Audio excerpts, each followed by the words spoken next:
इथे फक्त दागिने नाही तर पिढ्यानपिढ्यांचा विश्वास मिळतो. परंपरेची झळाळी आणि विश्वासाची खात्री.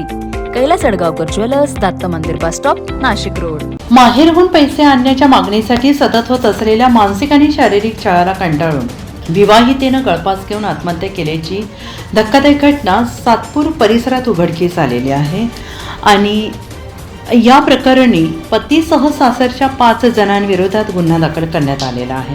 पोलिसांनी दिलेल्या माहितीनुसार माया दिनेश पुंड, वय वर्ष 34 असं या विवाहितेचं नाव असून त्या अशोकनगर शनी मंदिराजवळ वास्तव्यास होत्या. त्यांचा विवाह 30 जानेवारी 2015 रोजी दिनेश लहू पुंड याच्याशी झाला होता. विवाहानंतर सुरुवातीची काही वर्ष सुरळीत चालली. 2018 त्यांना मुलगा झाला. मात्र मुलगा 2.5 वर्षांचा झाल्यानंतर पती दिनेश पुंड, सासू मुक्ता पुंड, सासरे लहू पुंड तसेच दीर मनोज पुंड, प्रकाश पुंड यांनी घराच्या बांधकामासाठी माहेरून 50,000 रुपये आणण्याची मागणी सुरू केली.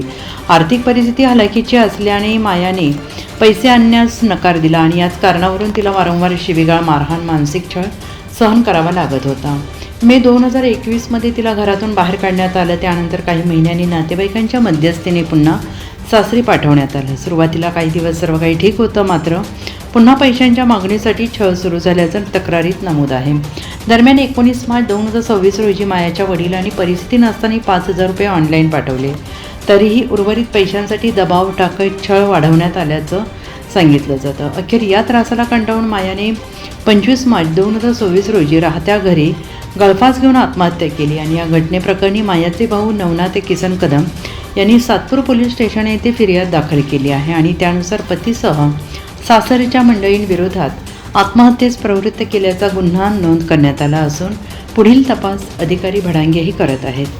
NCN न्यूजसाठी प्रतिनिधी सिद्धार्थ लोखंडे, सातपूर.